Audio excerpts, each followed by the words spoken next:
Trustee McMullen, Mayor Rudas. Present. I'll read our quick disclaimer. Pursuant to Governor Pritzker's Executive Order 2020-07, COVID-19 Executive Order Number 5, which suspends the requirement of the Illinois Open Meetings Act requiring an in-person attendance by members of a public body during the duration of the gubernatorial disaster proclamation. The members of the village board will not be physically present for the designated board meeting, but will instead be participating in the meeting through audio access using a virtual meeting platform. Public comments may be submitted in advance of the meeting to Village Clerk D. Jones at djones@university-park-il.com or by text message to her cell phone at 708-473-6201. All comments must be received by 5 p.m. the day before the meeting. Thank you. Let's do our Pledge of Allegiance. Does anybody have a flag handy? Okay, I've got the red, white, and the blue here. Wait a minute, one second. Don't have a flag. He's got him one. I see a flag. The mayor has a flag. All right, let's go. I pledge allegiance to the flag of the United States of America and to the republic for which it stands, one nation, under God, indivisible, with liberty and justice for all. Thank you. Madam Clerk, do we have any public comments? Would you like to read, please? Yes, we have public comments. Okay. We have actually two public comments. The first one is from Ms. Donna Dilworth, and it reads, during the budget hearing on December 22nd, 2020, I submitted over 20 questions that I had questions about and did not receive responses to my questions. Because the village manager stated that the updated budget that the trustees were looking at was not uploaded to the village website. So myself and other residents were receiving the wrong version. Although this occurred, it still doesn't excuse the lack of response to my questions, especially since it was a public hearing. I contacted Clerk Jones and Neva Jenkins on Friday, January 8th, 2021, to verify if the updated version of the budget was uploaded to the website. And Neva stated yes, and it was titled unapproved. I printed the version and realized that it was the exact same old budget on the website. I contacted Neva on Saturday and she stated that it was the one that she received. So I contacted her again on Monday afternoon to let her know that the old version was still showing on the village's website. Neva Jenkins called me back around 2:45 and stated that she made an error and that the old version was on the website and she just uploaded the corrected version that she received on December 29, 2020. Because the residents again received the wrong budget to review, we should be given an additional time to review before the board votes. Also, I believe that the board and administration should forget about 2020 budget since since the village has been spending without a budget for the past 9 months and begin planning for 2021 budget instead.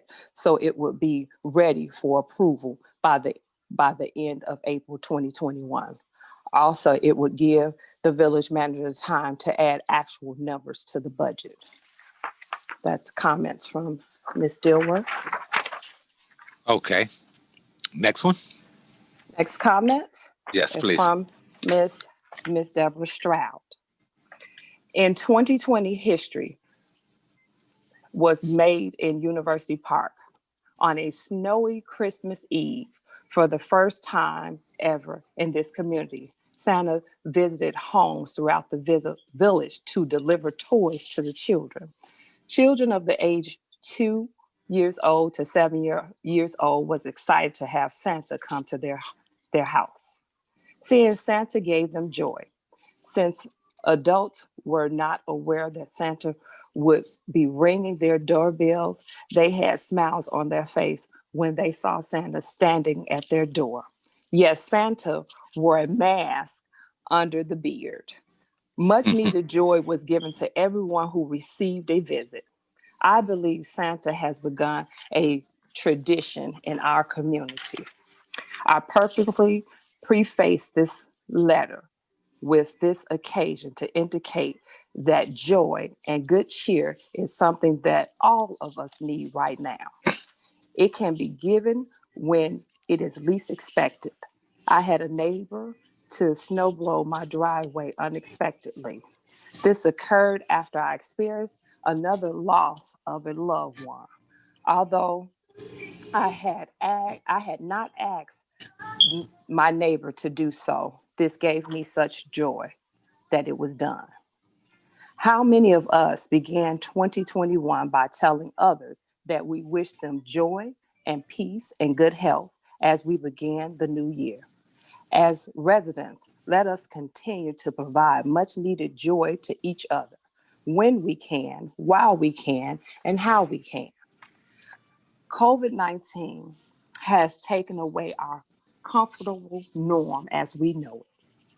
At the same time, at this time in our lives, we are in such societal distress all across the United States.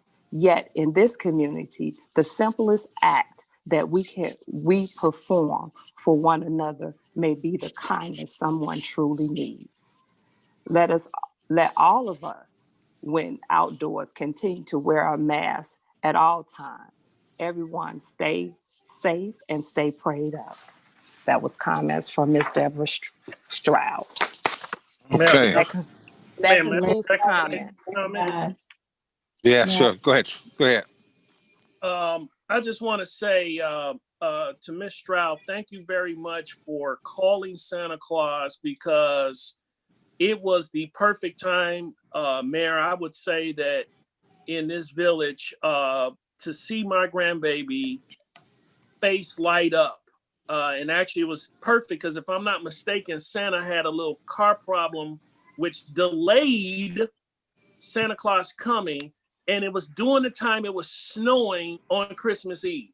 So it was perfect to see my grandbaby, her eyes lit up when Santa walked through the door. She took a picture. It's a picture that brings tears to your eyes, because I think in our time, especially after what was it? Whatever happened January 6th, I think our country in this village, that was like during these hard times, especially COVID-19, these times, that moment, Mr. Mayor and Board of Trustees, Madam Village Manager, I think this is one resident that really brought something into this house that I will never forget. And I think that's something that us as a board and maybe the special event can make sure that Santa Claus can make that more broad this coming up season, because I think at this point that's something that I think should be very traditional in this town from this day forward. And I yield my time, Mayor. Thank you. Thank you, Trustee. Trustee Jenkins, Bell. Yes, I wanted to tell Miss Deborah Stroud, thank you so much. I was one of the houses that Santa Claus visited, and my two little grandbabies was there. And I got pictures, and I was just you have no idea how frantic they were. It was hard to get them to sleep. It was they were just too through. They were telling my mom, Santa came. She said, no, Santa comes when you're asleep. No, he was here.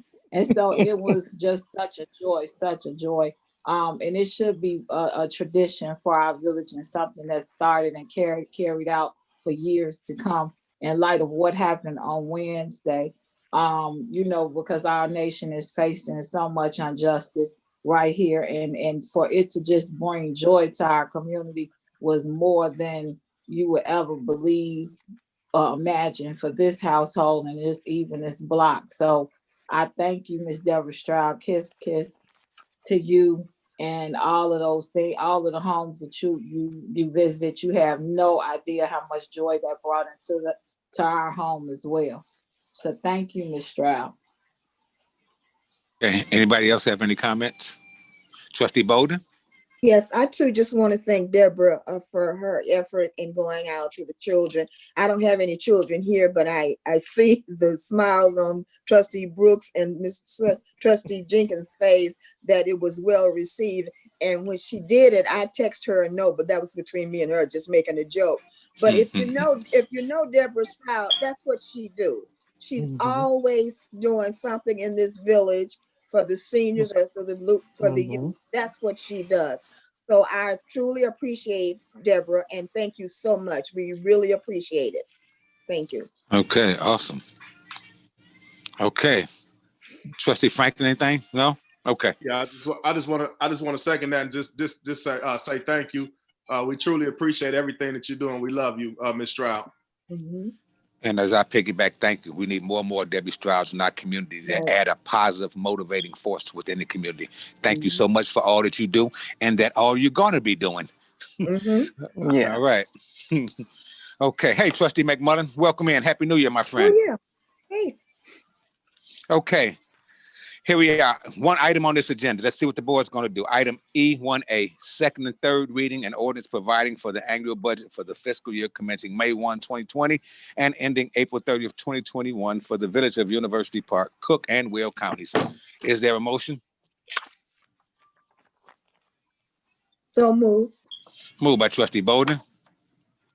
Second. Second by Trustee Franklin. Question. Question. Mayor, may I be recognized? Go ahead, Trustee Brooks. Yeah, Mayor, I would like to start off by having trustees. I'm not. This is no time to do any show. This is not a show. This is about our business, about our village, and I want everyone to bring to notice. And let me take note. This is something that definitely needs to be passed. Am I correct, Attorney Miller? Yeah, I mean, I know the person made the comment about the law does still require you to adopt a budget ordinance. Thank you. So it's, so I know there's a comment that don't do a budget for, this budget ordinance, but you are required to do one. So now, you're obviously already late, but Just about over. you do, but you still should have one on file for this fiscal year. Okay. I just want to bring I tried going through this because it caught me. I want to say first, thank you, Madam Village Manager. I want the public to know that Madam Village Manager got to me the actuals, and she was very clear because it's not her fault. The actuals that she actually sent, our audits stop at 17. So she only gave a portion of what we had and what she believed came in through as far as financing. I did try to add this, work on it. I tried to get some help. I guess other people tried looking through it. I just want to bring some, I'm not going to wreck my brain, Mr. Mayor, and I'm not even going to take long on it, but I just want to bring at least 2 points that I want to say that I think it's my issue with the budget, that I see some flaws, is that I think we need to develop a better way of going or developing the budget, because this budget is very huge. Now, the actuals that Madam Village Manager did give me, it was for 2020, we were looking at approximate maybe 11 million coming in. Our actuals are pretty much between 8 and 9 million. I would say that I was very clear that money was going to come off when we close one of the TIFs, that extra money will be coming in. So they are correct in what she gave me. However, with the general public looking at our budget, one point that I want the trustees to turn to page 8, and I want to look under the village clerk budget. And I want the trustees to see this, because I want to make sure I'm not seeing this wrong. But if you look, even when we go to 2020 budget, And the village clerk is at 12,000. The deputy clerk is at 2,100. The secretary is at 20,700. But then we have the total sitting there at 14,100. Those type of things, you know, that don't look good to us as a community when it comes to our budget and the numbers that we're getting. It's totally thrown off. I also want to make a point, trustees. I also asked for numbers from the police and the fire department on our call volume, in which I am concerned about. Madam Village Manager has hired 2 police officers. So let me make that clear. She has made it clear that she was hiring 2 police officers. So trustees, I'm just being honest. I'm not going to try to wreck my brain with this. I'm not.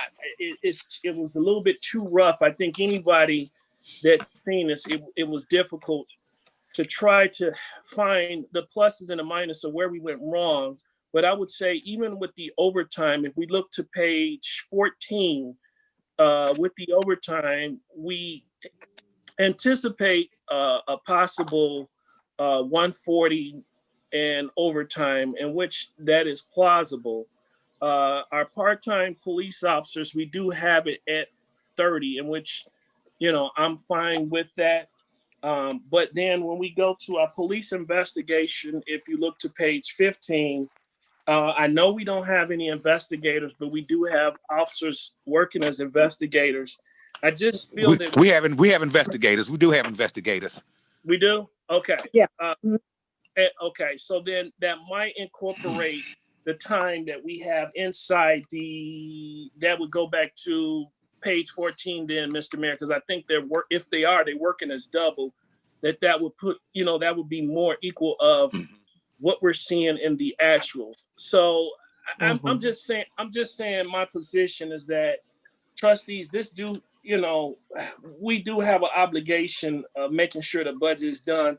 I'm just going to ask if, you know, for something this huge and the way things are changing, that we probably going to have to do something different in order to come with better numbers and making sure these errors don't happen. Because when I refer to page 8, I just want to say, anybody that read that 12,000, 2,100, 20,700 does not equal 14,000. And so when they see that and then they see it under the 2021 budget, I just want that don't look good to us. Like, we can't count. And that's not true. Well, at least not for me. I can count, but that's not true. And so I just want to say that I seen, in which probably the best, I tried to wonder what can I come up with? The budget, I seen a lot of numbers that influx, Mr. Mayor, and trustees. And the best way I could see is one person made it is 2 + 2 = 9. That's probably the best thing I can say, is that it's a bunch of numbers that jumped up. And next time around, we got to be more accurate with this, because everybody's watching us. Everybody. Absolutely. And we're I- changing accounting system too, trustee. That's what I was going. Yeah, We're that's changing the accounting system. This system is antiquated, but we've already budgeted monies set up with outside monies. We're going to totally change it. We're going to incorporate some of the things, some accrual issues. We're going to change some of this, because what happens is unless we do manually with this antiquated systems, you're going to find some glitches. That's why we try to keep telling people, until we change this old system we have, always do plus and minus. Always plus and minus. Because if you add the whatever, it was already, but you see, rather than 20, that should have been 34, but rather you saw it was 14. Yeah, 34, 854. Mine, don't worry about it, because mine look like whatever, but this budget is basically just some kind of roadmap for us to do it, because what we're doing here, like, we know what this person's gross salary is. it comes out another portion of the budget. The amounts that's actually itemized are correct. It's the total we continue to have problems with this accounting system. And Justelia, you could further. Can I just interject? Go ahead, Mrs. Kelly. Yes, because thank you, because I was going to do what you and I talked about today. So take it up. Yes, please. Can I just interject? I see this is why we want to revamp the budget and include. I want to encourage everyone, the board, village manager, that we start this process early. We start the process when we're supposed to be talking about FY 2022 at this point. We need to start early. That way it's not a rush for everything. Because I'm gonna say this, human error does happen. There's no fool proof in a system nor a person. This is why we have to have extra eyes. We need to start this process earlier in the year and not 10 months into it and rushing to do everything to meet the requirements. So this error on page 8 is just a grammar error. We can correct that and move on. It's the spreadsheet probably didn't add up or anything like that. That's why I was saying it's the system, it's the program. The process. We started early. That way everybody won't feel rushed with it. But Ms. Kelly, we did start this early. Now, don't discredit the time we did start early. Yes. It's just that it was slowed down in the process. So okay, go ahead, Mrs. Kelly. Finish. So just to add transparency to, we're going to change and we're going to have actuals. I'm excited to say that our systems we're getting our systems updated. So we'll be able to compare those actuals. We'll be able to compare those numbers. Our plan is each month, we're going to give the board those reports to know what we're spending, know what's going on. So we're moving forward. I don't want the board to feel like we're pushing this in their face to approve. A knee-jerk decision. Right. This is a process. So if we can get this one passed, we're going to do better. 2022 comes, we're going to do better because we're all going to take this responsibility and say, we're going to start this process early and everyone going to have the input, the board, the public, the finance committee. We need to band together to make this better. Thank you. And and just for the record, myself and the manager and Mrs. Kelly and the finance department, we had an impromptu meeting, and it was my goal and our desire, and I think I can say these sentiments on behalf of not just myself and the board of trustees, that no later than May, we will have a completed and approved budget moving forward from this day on. And we're not going to continue suffering from the ghost of the past, from the administration of the past. We're going to draw a line in the sand, and this is how we're moving, and forward is the way we're going. And I appreciate all your input, Mrs. Kelly. Mrs. Jenkins, Bear, Trustee Jenkins, and Trustee Bowden. Yes. Hi. Thank you, Ms. Kelly, for explaining, what you're gonna do in the future and your future endeavors with the budget and being inclusionary when it comes down to our residents. But I cannot sit and comfortably say that I'm pleased with the outcome of what has transpired with this budget and the way it was put on the website for the residents. I know we all make mistakes and things happen, but we have to feel comfortable with what we're doing when we're doing it. And so I feel that the residents have been for several months, asking for them to have some type of be included in, in the ongoing process of the budget. I have some concerns the way the budget was presented to the finance committee and not disseminated to all of the individuals that are a part of the committee. So in good faith, I understand that we have to do this statewide, but in good faith, I also have to take into consideration what it means we're in a middle of upheaval in Washington when it comes down to justice and people's injustices not being respected and not being honored. So with that being said, you know, I in good conscience, I'm really struggling with this situation because the residents are not being represented adequately the way they feel that they should.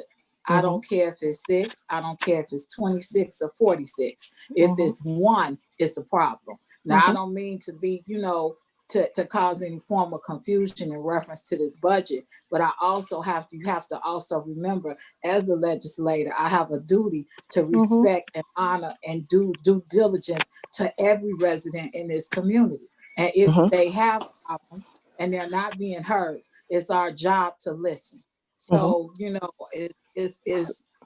I understand where you're coming from, but you also have to understand where I'm coming from as well. And until these residents, this is not directed to you, and until these residents have full transparency, and I'm not saying they can come in and run the government. That's not what I'm saying. What I am saying is that we have to be more open as a board and start this month, the first of the year, right. And do it right. And let me just make this. Go ahead, Trustee. And when you're talking about Zoom meetings and all of these different things, I know we have some, you know, I know why we may not open it up. I know that the residents could be a bit, you know, they can get a little, you know, how they get. But the point is that regardless of whether we believe in what they're saying or we want to hear what they're saying, they have the right to say it. And so we need to understand that we need to allow them to come in. Now, I called around to the different villages today, and I wanted to see who was in Zoom, who wasn't in Zoom, how were they doing. Trustee, excuse me 1 second. We got to stay on the. I'm on course. Okay, I am on course. All right. But I just don't understand that if we're going to be able to do this. So I'm just telling you my stance, and that's why. Thank you, Ms. Kelly, for attending. Not a problem. Not a problem. Okay. All right. Here we go. Roll call, Madam Clerk. Trustee Williams. Trustee Brooks. Votes no. Trustee Jenkins. Votes no. Trustee Franklin. Votes yes. Trustee Bolden. Votes yes. I can you hear me? Yes, I can hear you. Okay, because mine went back to my calendar. So, okay, I'm still here. Okay, votes yes. Trustee McMullen. Now I'm gonna try to get back in. See what happened. Let me get back in. Trustee McMullen, you're muted. You're muted, Trustee.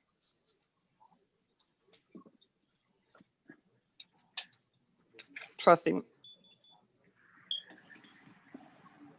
McMullen. He's not on the call now. He was trying. Yeah, he's here. He's here. There he is. Oh, where is he? Oh, there we go. Vote yes.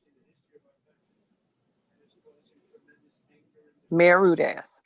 Votes aye to pass the budget. Mayor, can I just say a final thing? So without the approval. Wait, hold on. 1 So second. the budget passed. It was a 4-2 vote. So the budget is passed, and we'll just have to do the publication and get it filed then. Okay, thank you very much. Madam Clerk, what is the resolution and ordinance number? The ordinance number is 2021-01. Thank you very much. All right, we got a quick message. Is there a motion to adjourn? So move. I motion to, okay. Moved by Brooks, second by Trustee Bolden. All in favor? Aye. Aye. Aye. Opposed? None opposed. All right. Do we have to come out of this to go into the regular meeting? No, we're gonna start from here. Okay, Yeah. we're gonna go right on into the committee of the whole meeting.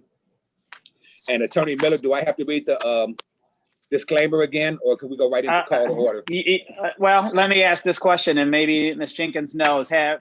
If everyone is still, have we had any new attendees at 7 o'clock now? Did we have anyone that jumped in from the public that did not hear the first disclaimer? You will. They're waiting in the waiting room. Okay, so let's wait, let them in, and then we'll have to read the disclaimer again, Mayor, because now you have some people who haven't had the opportunity to hear the disclaimer. And are Sorry these about are these the presenters? Yes, they are.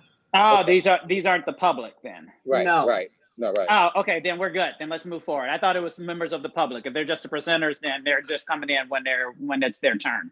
So we're Right. good. You can call the meeting to order, Mayor, without reading the proclamation. All right. This meeting is now called to order. Roll call, Madam Clerk. Trustee Williams, Trustee Brooks, Votes. Oh, present. Present. I'm about to vote aye for somebody I ain't vote for yet. Trustee Jenkins. Trustee Present. Jenkins. Okay. Present. Trustee Franklin, Present. Trustee Bolden, Present. Trustee McMullen, Present. Mayor Rudez. Here. Okay. Okay. We're not going to do the Pledge of Allegiance. We've done that, or should we do it again as customary? You do not need to do it again. You do not need to do it all right. again.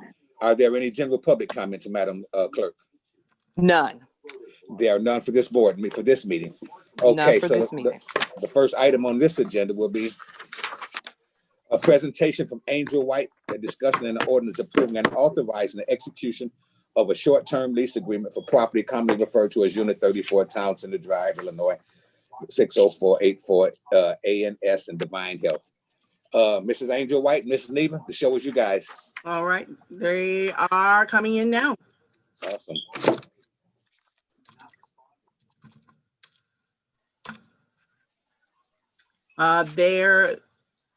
I need a mic check on Ms. Sade Booker and Dr. Angel White. If you're there, could you say hello? Hello, I'm here. Oh, there's Sade. Hello. Dr. Angel.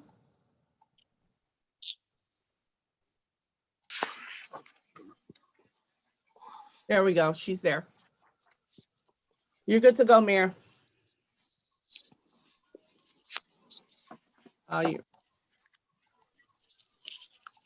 Good evening, Dr. White. How are you? And welcome to our Committee of the Whole meeting.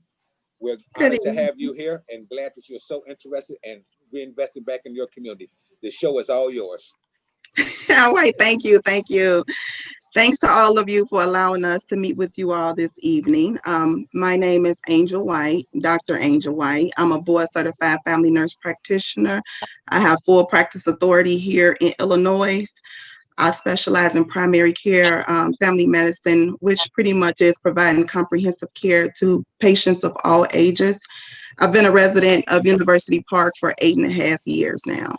I'm gonna have my partner, Sade, introduce herself, and then I'll explain to you our plans. Hello, everyone. Nice to meet you all. My name is Sade Booker. Hello. I am also a board-certified family nurse practitioner. I'm certified to take care of patients of all ages. I'm actually a resident of South Holland, Illinois, but I have visited University Park numerous times and some of you all events, sporting events. So I have several years of healthcare experience. Also, I have a business background, and I'm excited to be here. So I'll let Angel continue. Thank you. Thank you. Well, we are the owners of ANS Divine Healthcare. Basically, we're trying to, if presented the opportunity, open up a healthcare clinic. We want to provide a variety of high quality healthcare services to the communities that we serve. Our vision is to exceed the needs and expectations of those we serve to improve the health of the people. Our goal is to transform the way healthcare is delivered by eliminating barriers to access, reducing health disparities, and decreasing healthcare costs. So our main objectives pretty much is just to create a healthcare practice that meets the community needs. We want to educate the community on health and wellness, improve healthcare access. They will have somewhere local in the community to go to. We want to increase the focus on health promotion and health prevention by early screening and early intervention and detection. We want to become the #1 choice of healthcare for the community, pretty much is our main goal. So we're striving to provide a lot of different services. We'll be providing health promotion, health prevention. That's pretty much in the educational realm. We'll be managing chronic conditions like diabetes, high blood pressure, and many others. We'll be treating acute illnesses. If somebody came in there sick, we'll assess and treat them as appropriate. We'll be doing physicals, school physicals, work physicals, sports physicals. We'll be having like in-office testing, COVID testing, flu, strep, urinalysis testing. We also will be doing vaccinations. We'll be offering obesity counseling and weight management. We also will be doing IV hydration therapy and vitamin therapy. We also will provide telemedicine for those that cannot come inside the clinic. So as we provide these healthcare services, we ensure to comply with all of the local and federal laws and healthcare regulations.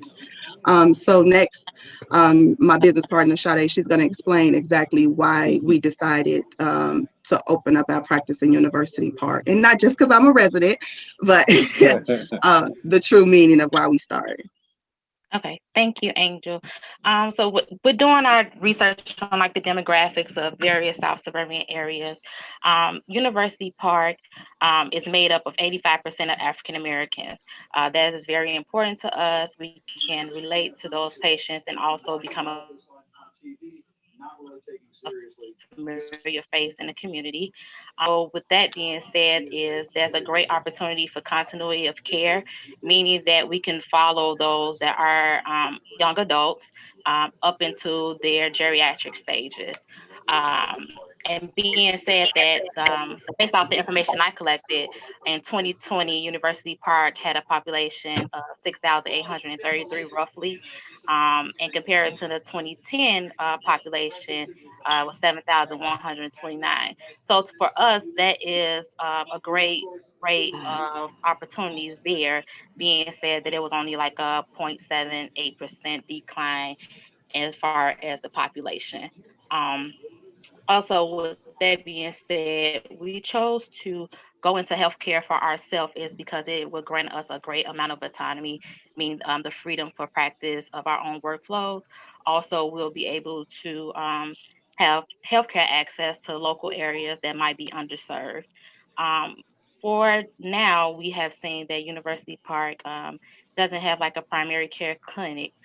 So we're looking to come into the community, also providing great cost, quality, and access to care, which will allow us to meet a lot of the disparities.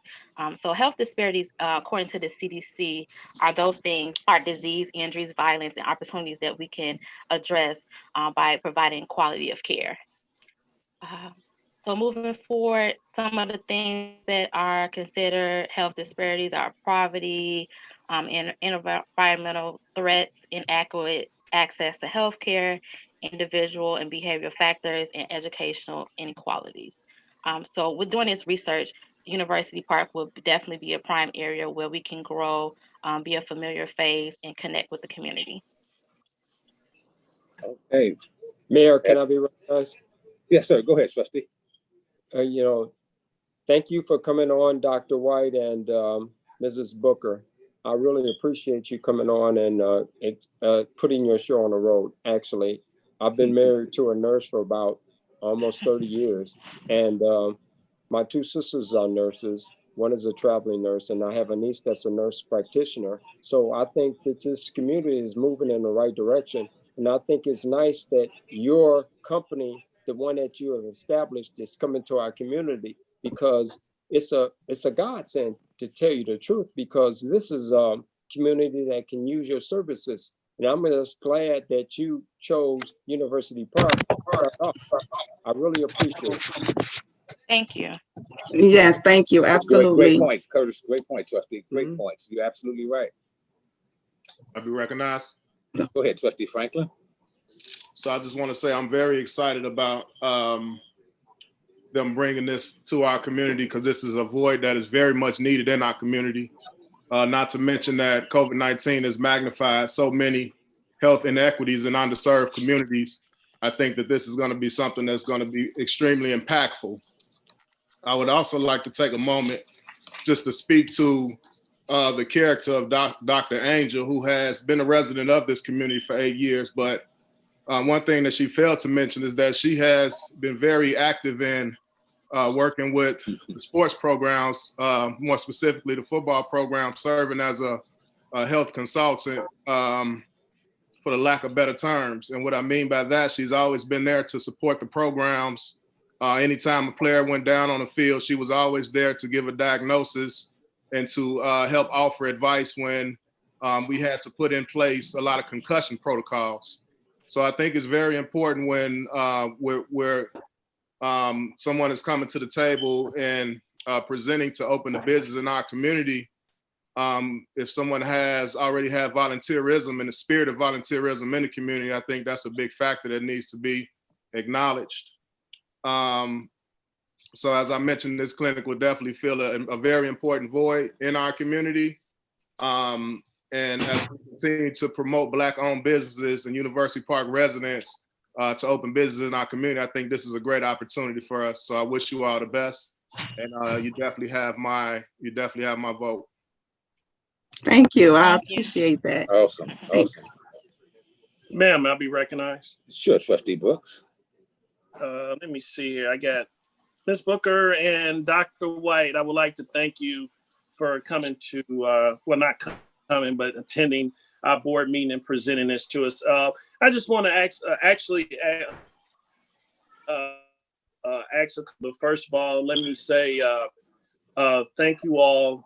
In my family, everyone wore a uniform, mama nurse, sister nurse, you name it, everybody's a nurse. And if when it comes to the females, of course, when it comes to the males, everyone wore the uniform to be in the military. And of course, I'm the second one that had to become a police officer. And rule of thumb, never wrote a nurse or never wrote a nurse or a doctor ever. Field training officers say first thing, never. First thing they'll tell you is that when you get hurt, who's the first one to take care of you? It was the doctor and the nurse. And believe me, when I got hurt, you know, they were first one. Just always make sure you wear clean socks and underwear, because y'all talk about it. Anyway,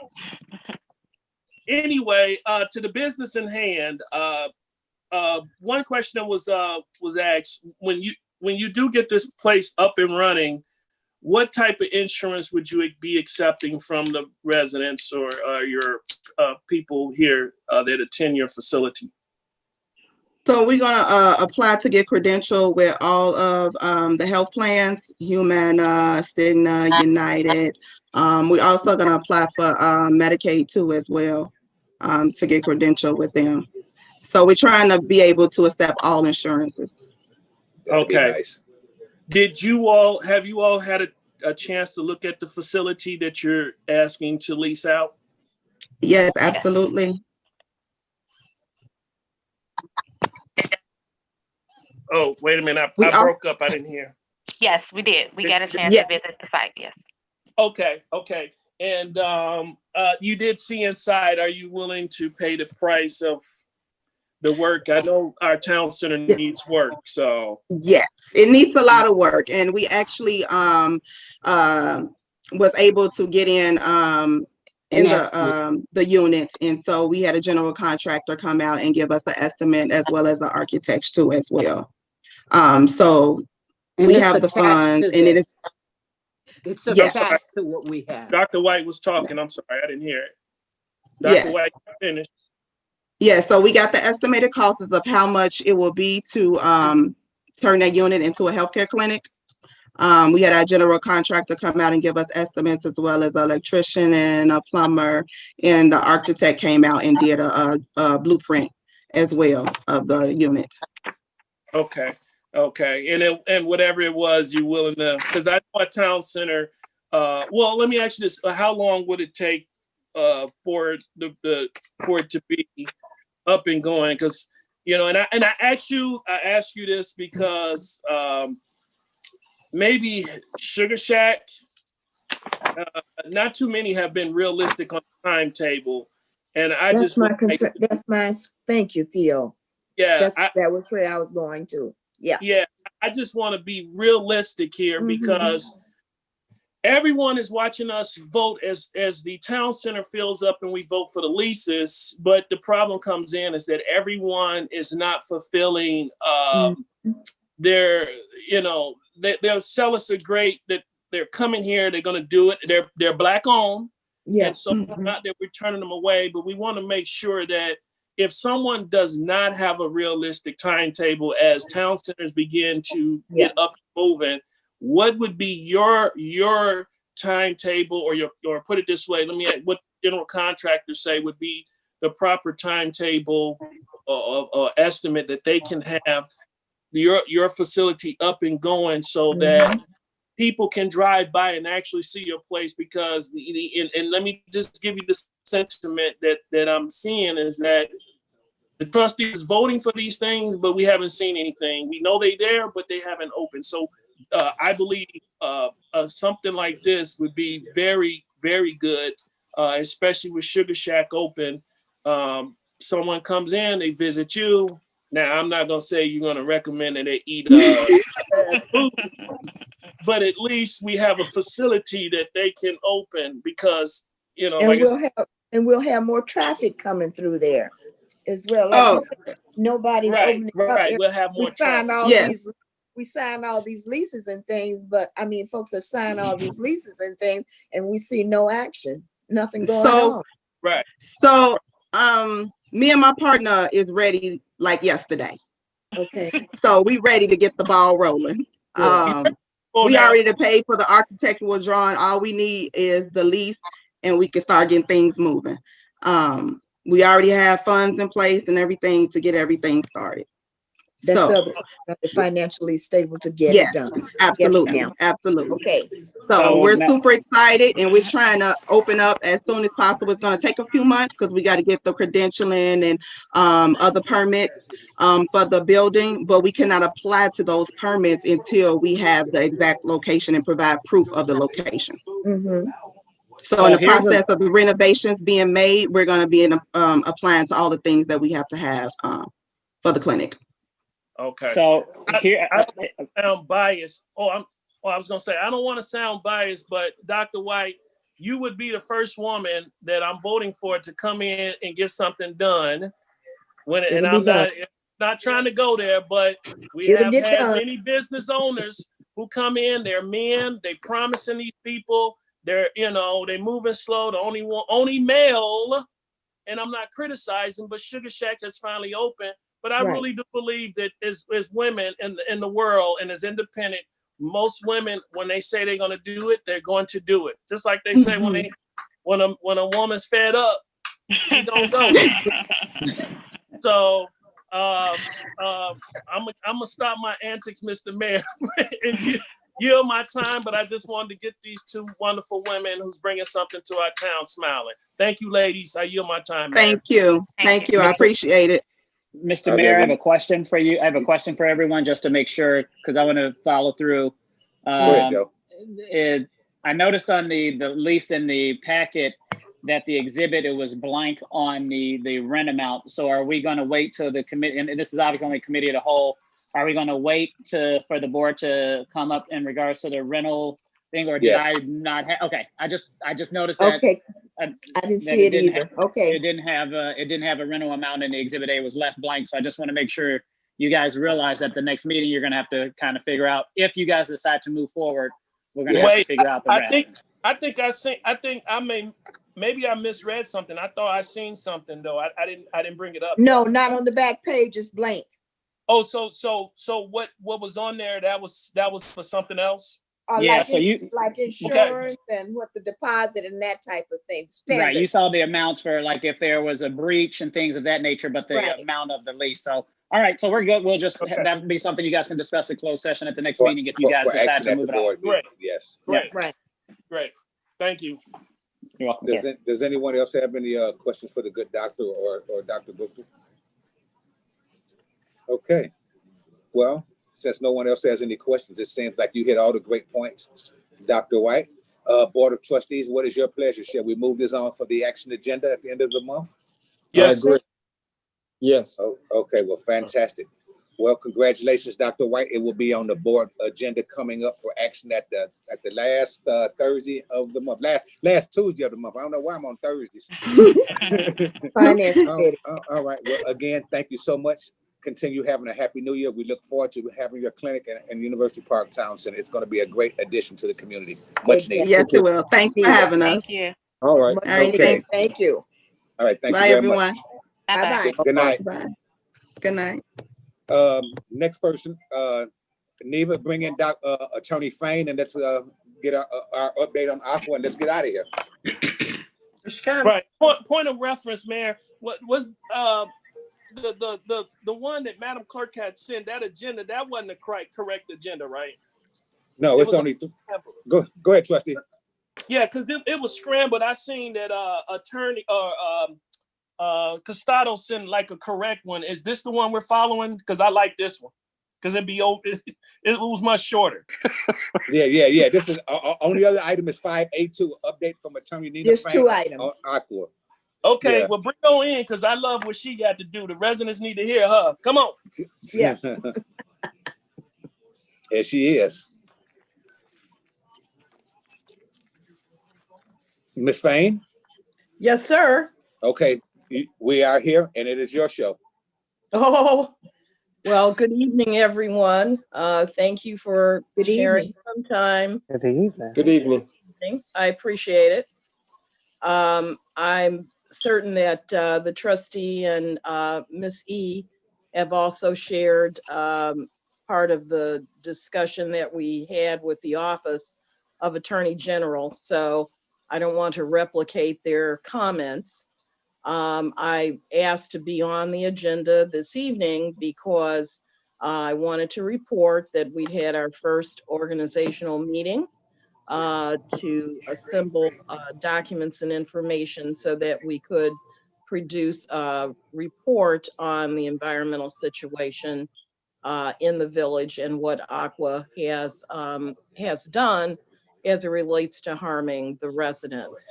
So we've had responses back from the village clerk and also the technology team, as well as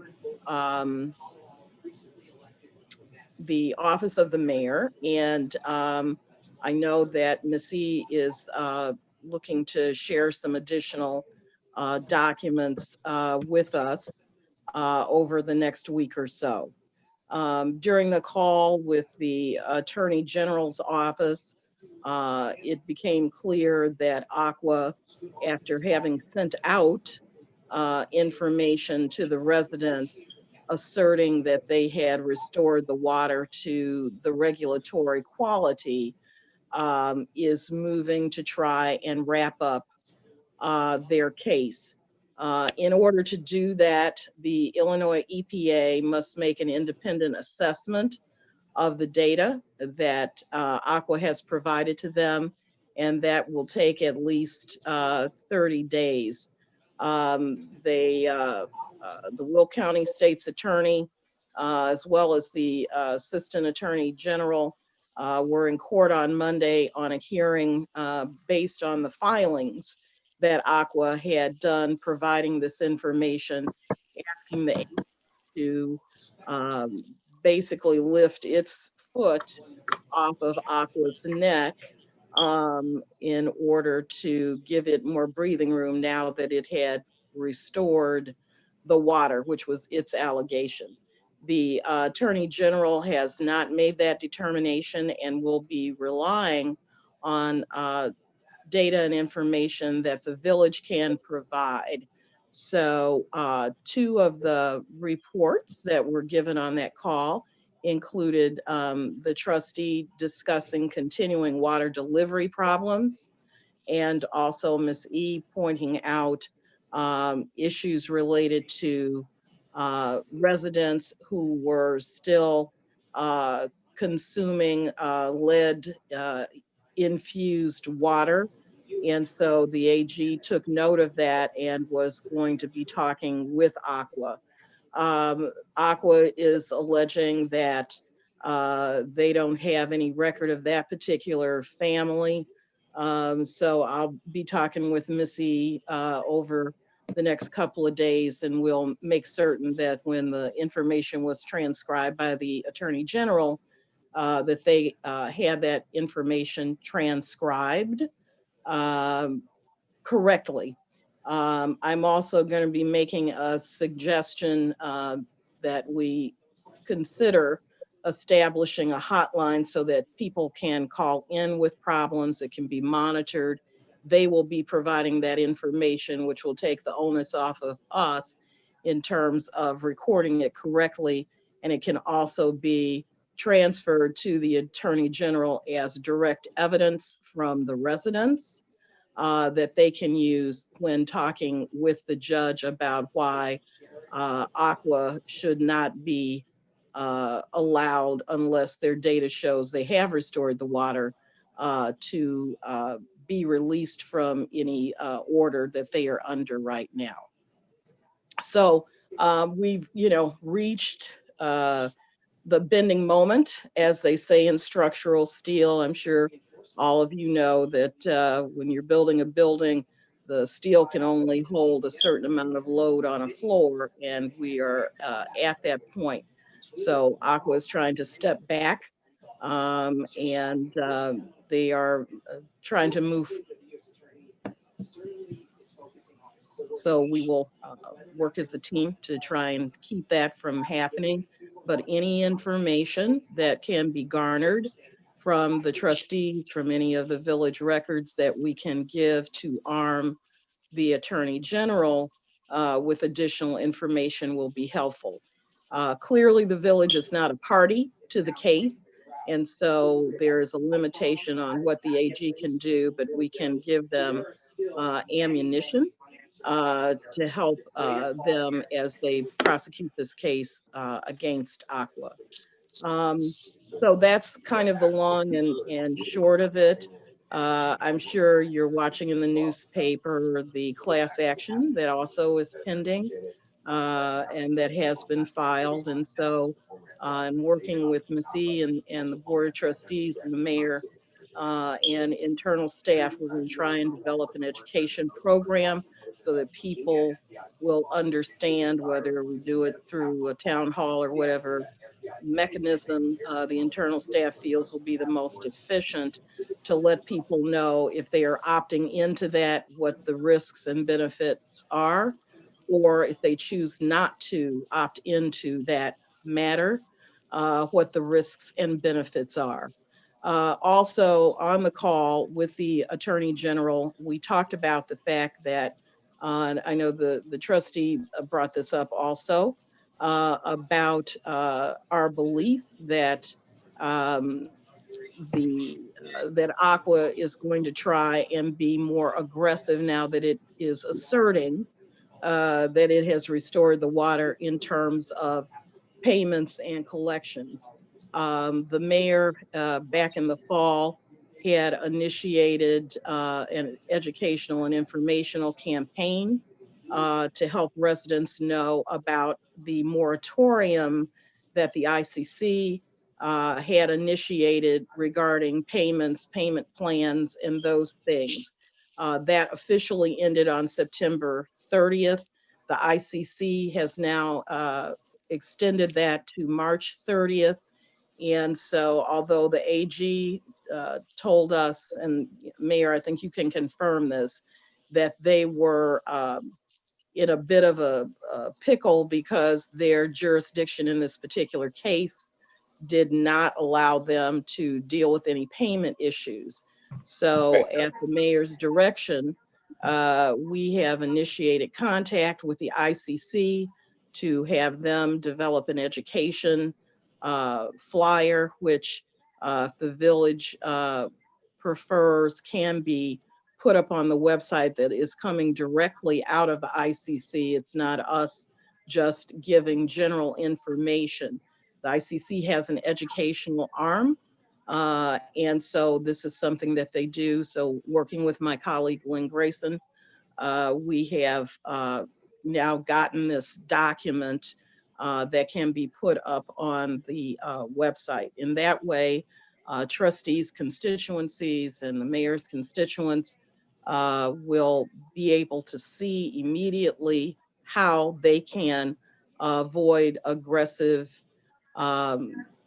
collection of payments until the end of March. And we'll do something similar as it relates to the Zimmerman matter. So that's a little bit broader than what I was brought in to do. But at the end of the day, we want to make certain that all constituents for the trustees and the mayor are as well protected as we can make them in this very difficult situation. So I don't want to take up too much time. I appreciate Excuse me, Counselor.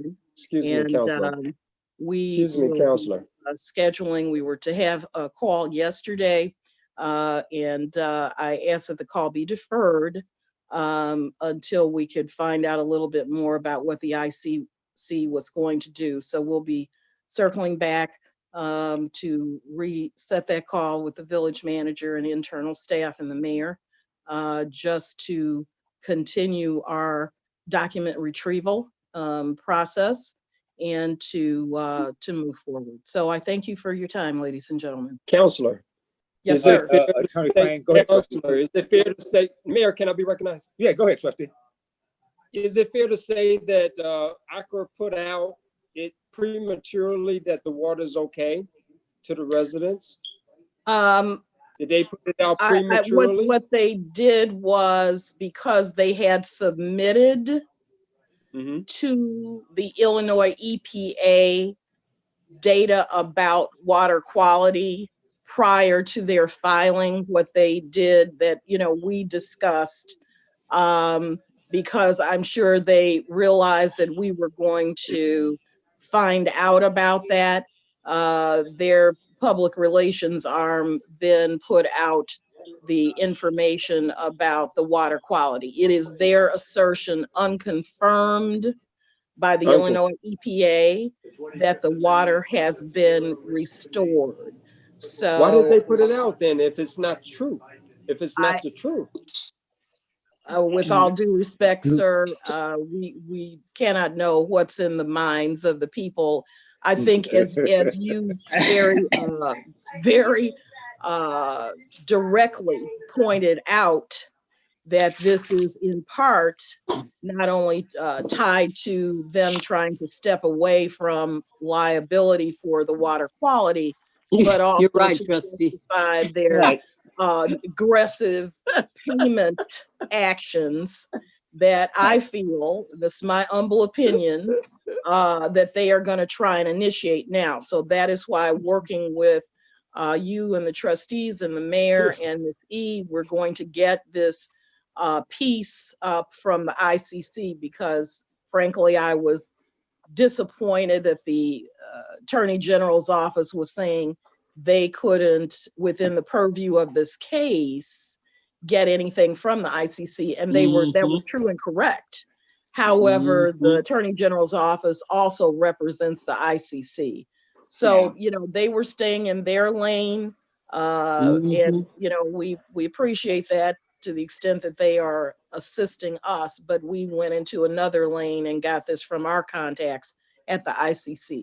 So I have that, and we'll be providing that, and then hopefully Missy and the tech team, once everyone internally has reviewed it, will get that up so people know if they don't call affirmatively and say, hey, I need a payment plan or I'm not able to pay, then Aqua will be right on them. Also understand that Nicor Gas is also one of the public utilities that is part of this order. So if people are having issues with respect to Nicor Gas, they need to do the same thing. But if they don't call, they will cut you off. Thank you. I'm glad you're on our side. Your question, I'll be recognized. Go ahead, Trustee Brooks. Yeah, I just want to say, everyone, Mayor and Board of Trustees, well, actually, I don't have to say the Mayor. Mayor already know, but Board of Trustees and residents, I would say last Thursday was probably the most productive since we hired what I would, in my eyes, she was spectacular as our attorney sitting on that call last Thursday. It made a difference.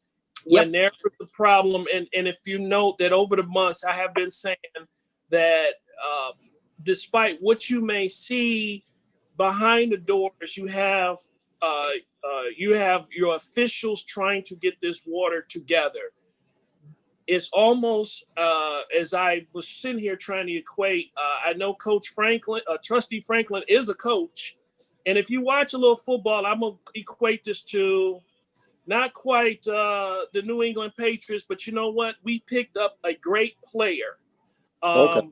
If one may be running the ball, the other one is throwing the ball. No matter what, on Thursday, I may hit a point. The mayor comes right in. It's almost like he can feel the vibe of me saying something. Then Mrs. E comes in out the blue with, hey, what about this you should have been doing? And then I have the attorney, when someone, when one side says, oh, no, I don't think we should do this, and have our attorney go, oh, well, you know what? You're really supposed to, but guess what? Can we have this and this, because this is how it should be working. It all was the ingredients that we all needed for so long, and it was very productive. I would say that day we threw a couple touchdowns that the AG office kind of pretty much know that we mean business. Just to weigh in one point, I don't want to reiterate nothing that was said, but one point that I did make, that I got a sentiment. And residents, let me say this now. Let me just in case, please, before every Thursday, please give me a call so I can relay your message at 708-921-4577. If you having problem with water delivery, if you having problem such as questions about the water or something, call myself or the mayor's office. Call myself or the mayor's office before Thursday at noon. Please do that. That is the only way we're going to solve this issue. I think Brooks, are we getting close to the, are we getting close to the bottles of water again? No, it's wintertime now, so they really not gonna do it. Yeah, that has been the discussion. Actually, as I look down, Trustee McMullen, that was like note number one that I made when I reiterated again on Thursday. The second, someone's TV loud. I can't. Sure is. Okay. Ooh. That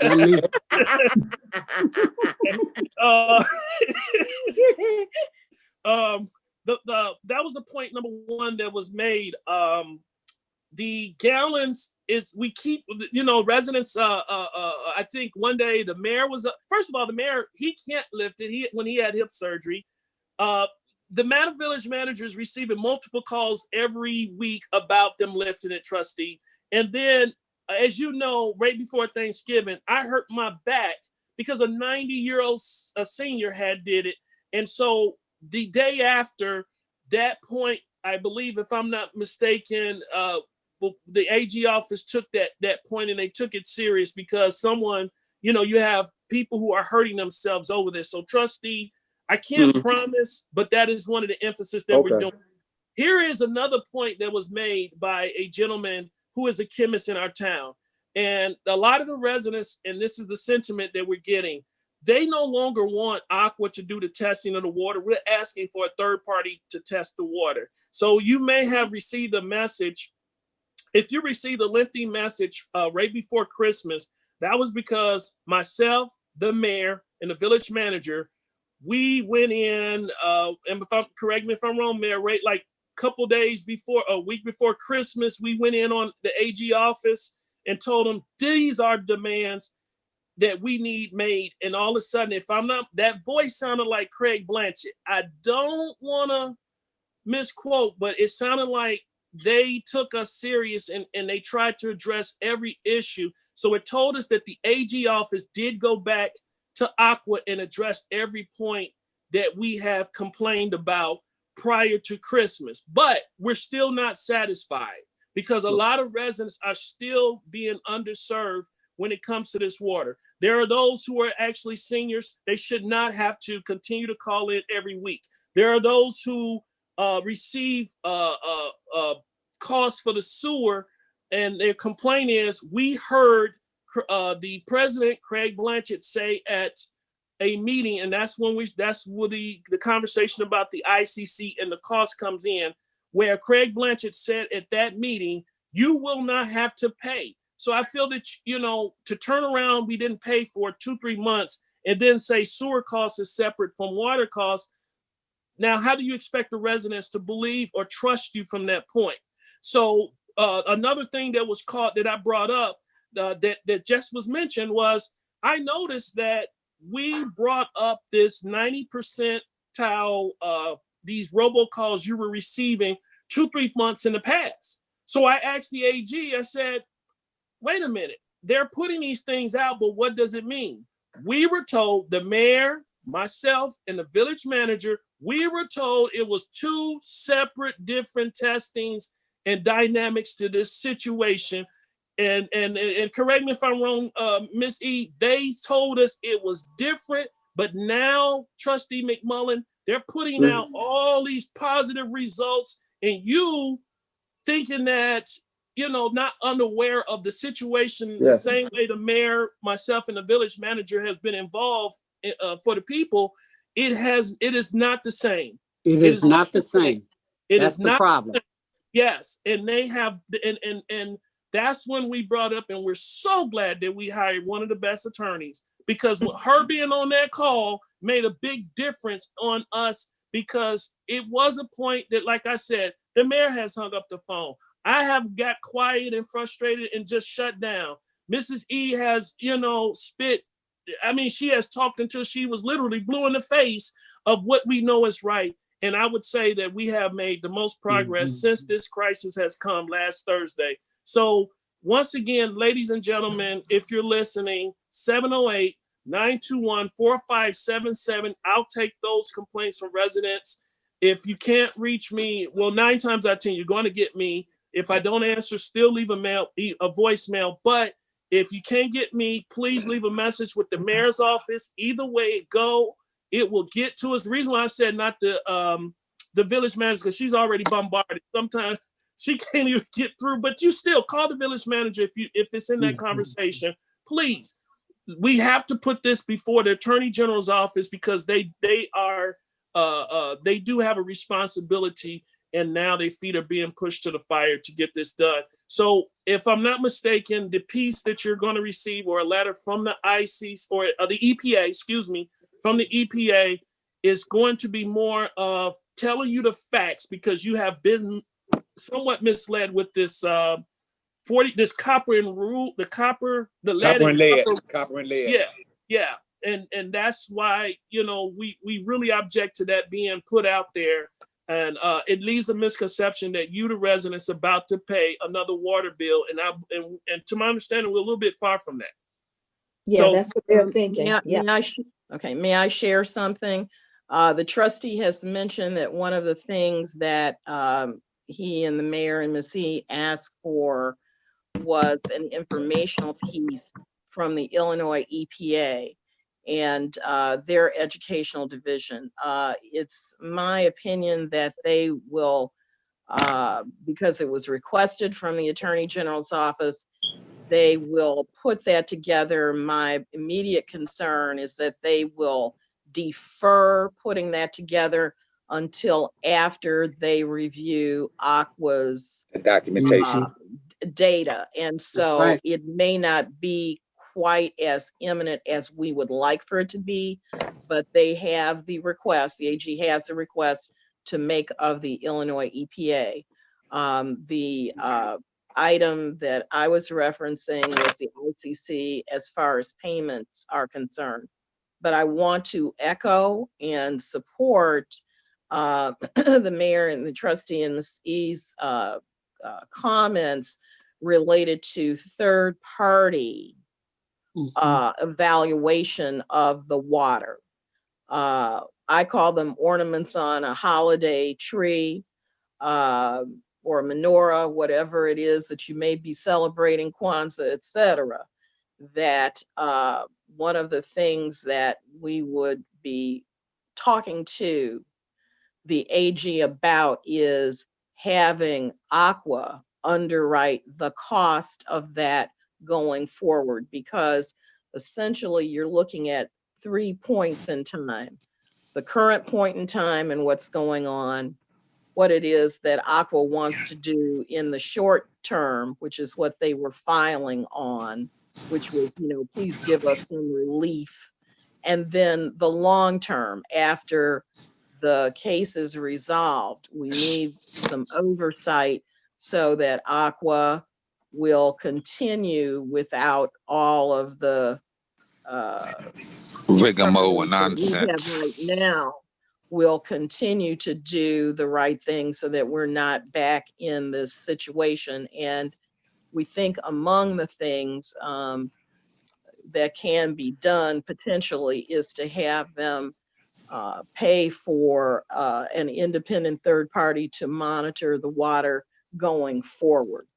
So not just as it gets cleaned up, not just as it is negatively impacted at this point, but into the future. So again, not to monopolize, but wanted to share those points. And thank you, trustee, for the compliment. I think that at the end of the day, the team worked well on the call, and that's what we're here to do for the people.